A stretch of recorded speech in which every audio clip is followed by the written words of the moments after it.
Bonjour les amis, voici plusieurs années que vous suivez ma chaîne YouTube. J'estime qu'aujourd'hui vous êtes fin prêt pour que je vous dévoile enfin ma technique la plus efficace, l'art du bannissement avancé. Je vous le demande, existe-t-il plus grande satisfaction que celle de presser le bouton bloquer afin de bannir une personne toxique de notre messagerie? Existe-t-il acte plus libérateur que celui de s'affranchir d'une relation d'emprise? Et existe-t-il un son plus beau que celui-ci? Écoutez.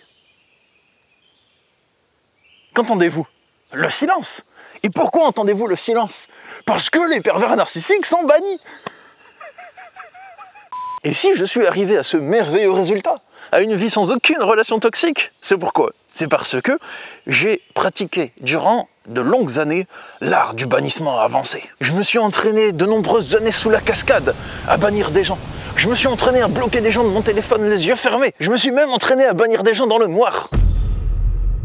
Jusqu'à atteindre une parfaite maîtrise de mon art, la forme parfaite de l'art du bannissement avancé.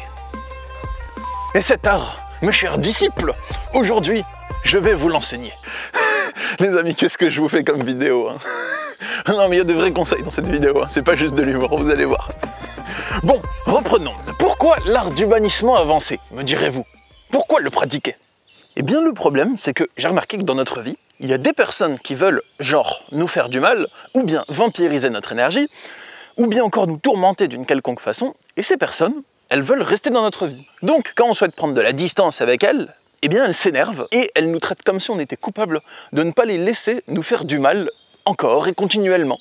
Comme si c'était nous les méchants, parce que nous souhaitons prendre nos distances, ou nous leur demandons d'arrêter de nous persécuter. Et il y a des personnes qui nous font du mal, et quand on leur demande d'arrêter, elles vont s'énerver et nous traiter comme si on était les méchants parce qu'on ose leur demander d'arrêter de faire ce qui leur fait plaisir, c'est-à-dire nous faire du mal. Donc, des fois, en fait, il y a des gens, c'est obligé de les bannir parce que sinon elles ne s'arrêtent pas.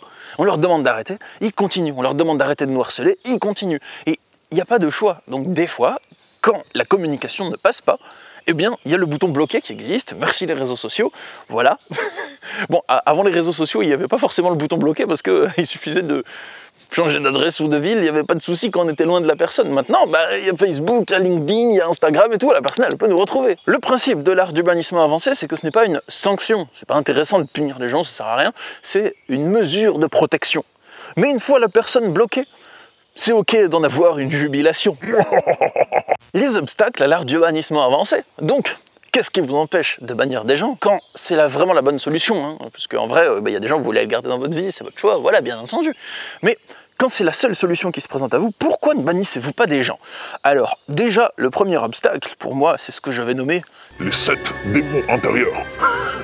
Pour rester dans le thème de la vidéo, hein, c'est la culpabilité de bloquer l'autre. On se dit oui, mais c'est violent de bloquer, ça se fait pas, et l'autre comment il va se sentir, c'est mal, de pas lui laisser une chance ou un truc dans le genre. Donc on a l'impression qu'on doit se sacrifier pour laisser une chance à l'autre, que c'est pas bien de se protéger. Voilà. Il y a plein de gens qui me disent ça, par exemple des femmes qui ont quitté un ex-pervers narcissique violent, donc un homme, donc généralement qui a plus de force que la femme, et qui menace de leur faire du mal physiquement. Elles me disent oui, mais je peux pas porter plainte parce que je peux pas lui faire ça. Lui faire quoi? Il menace de te faire du mal physiquement. Porter plainte, c'est pas quelque chose qu'on fait contre l'autre, c'est quelque chose qu'on fait pour soi, pour se protéger dans ces cas-là. Le deuxième démon intérieur, c'est le manque. La sensation de manque, parce que l'autre nous a habitués à ce qu'on reçoive de l'affection, je sais pas, ou de l'attention, ou nous habituer à son échange. Et quand on n'échange plus avec, on sent un manque physique, littéralement, comme les personnes droguées. On peut sentir des palpitations, on peut sentir des symptômes physiques qui sont liés au manque, hein, ça arrive des fois. Et donc, on revient vers l'autre personne, bien qu'on ait eu le courage de la bloquer. Ça arrive assez souvent. Ensuite, il peut y avoir la peur des représailles. Parce que si on le bloque, on a peur qu'il se venge, qu'il vienne à notre travail, qu'il nous harcèle encore plus, qu'il essaye de nous faire du mal. On peut avoir peur aussi que, comme la personne est bloquée, en fait, elle va nous faire une sale réputation auprès des amis en commun, ce genre de choses. Le quatrième démon intérieur qui nous empêche de bloquer la personne, c'est le doute. On se dit, est-ce que c'est la bonne solution? Est-ce que c'est pas moi qui en fais trop? Est-ce que c'est pas moi qui suis trop réactif ou réactive à ce que fait l'autre? Il y a aussi l'incapacité à identifier les abus. C'est-à-dire que quand une personne abuse émotionnellement, physiquement de nous, des fois, on n'arrive pas à le remarquer. Pour nous, c'est la norme parce qu'on a toujours vécu là-dedans. Donc on ne se dit pas « Ah, ça, c'est une situation d'abus ».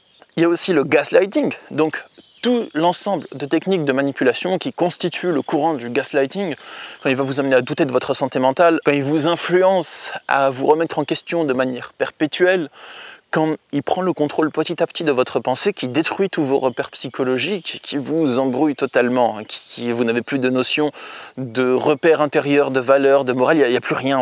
À l'intérieur, vous êtes complètement déstabilisé et votre seul repère, c'est l'autre. Et il y a aussi ce que je vais appeler l'influençabilité. Je place ce mot sur le phénomène suivant, c'est quand vous êtes avec une personne en couple et que vous êtes synchronisé avec l'autre et que votre pensée est synchronisée avec la sienne. Donc, quand il commence ou elle commence, votre partenaire, à penser des choses sur vous, ou même un ami ou quelqu'un avec qui vous traînez beaucoup, ben en fait, vous commencez à penser les mêmes choses sur vous. Votre pensée est synchronisée à la sienne. Et donc, il suffit qu'il vous influence à revenir avec lui, vous allez revenir avec lui. Donc, quand une personne, la seule solution, c'est de la bannir pour vous protéger, quelles sont les solutions? La première solution, c'est de repérer vos blocages qui vous empêchent de le faire et de transcender ces blocages, de vous élever au-dessus. J'ai fait beaucoup de vidéos pour ça, vous pouvez farfouiller dans ma chaîne. J'ai fait plein de vidéos sur la culpabilité, sur le harcèlement, la peur des représailles, n'hésitez pas. C'est assez complet, je donne des conseils concrets. Et si vous appliquez mes conseils, vous pourrez vous en libérer. Parce que quand vous regardez mes vidéos, soit vous pouvez juste les écouter comme ça, mais si vous avez vraiment le problème que la vidéo concerne, si vous appliquez pour de vrai les conseils que je donne dans mes vidéos, que vous faites vraiment les pratiques d'entraînement de l'esprit que je vous donne, mais en fait, ça va marcher. Vous allez vous en libérer. Mais si vous avez du mal à le faire seul, ou si vous avez du mal dans votre régularité, ou si vous souhaitez que je vous aide à identifier quels sont vos blocages, ou quelles sont vos souffrances, et à trouver ensemble les bons remèdes, il y a le lien pour mes consultations dans la description. Je consulte par Skype, téléphone ou Messenger, et vous pouvez directement réserver un rendez-vous avec moi en cliquant sur le lien qui est sous la vidéo. Passons à la suite. Donc il faut transcender les 7 démons intérieurs et s'en libérer petit à petit. Changer les mécanismes qui sont en vous, changer votre manière de penser, changer vos conditionnements. Et donc, mes chers élèves, maintenant que je vous ai expliqué le pourquoi et quels sont les obstacles, je vais vous enseigner le cœur de la pratique de l'art du bannissement avancé. Alors, la pratique, c'est si les tentatives de dialogue, si la communication non violente n'ont servi à rien, si vos tentatives de communication pour expliquer vos besoins à l'autre, répétées, ont toutes échoué lamentablement et que l'autre continue à faire ce qui vous nuit, si vos limites ne cessent d'être enfreintes encore et encore et encore, alors abonnez-vous à cette chaîne dans un premier temps.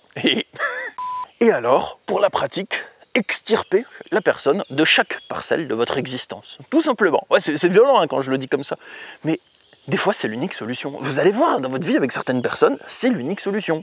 L'extirper de chaque parcelle de votre existence.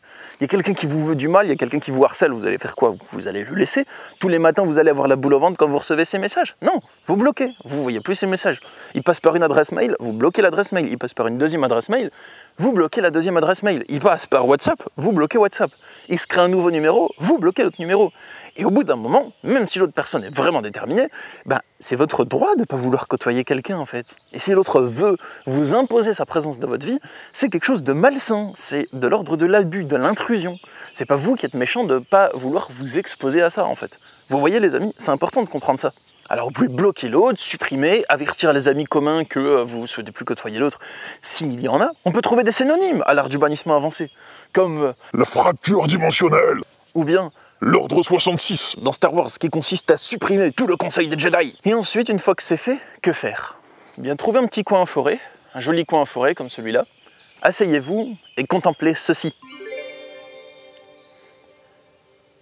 Je parle pas des moustiques, hein. Je parle de l'espace que l'autre a libéré dans votre vie. Tada! Voilà les amis, c'était tout pour ma pratique de l'art du bannissement avancé. On peut dire que c'est violent de bannir quelqu'un, vous avez le droit de le penser, je respecte votre pensée. Moi, c'est pas mon avis, moi je pense que c'est plutôt le fait qu'une personne veut à tel point vous imposer sa présence que l'unique solution est de le ou la bannir, et c'est ça que je vais trouver violent, plutôt, en fait, voilà. Bon, là on a fait une vidéo sur le ton humoristique, j'en fais pas souvent, mais si vous souhaitez avoir mon accompagnement en coaching pour dépasser une problématique, un blocage, une relation toxique ou autre, ou des pensées obsessionnelles, ou vous reconnecter à vous-même, eh bien, il y a le lien dans la description pour cela, et mes consultations sont très sérieuses au premier degré, pas sur le ton de l'humour du deuxième degré de cette vidéo. Bon, bah c'est tout les amis pour cette vidéo d'aujourd'hui, j'espère que ça vous aura plu, je vous souhaite une belle journée, et je vous dis à bientôt pour une prochaine vidéo. Bye!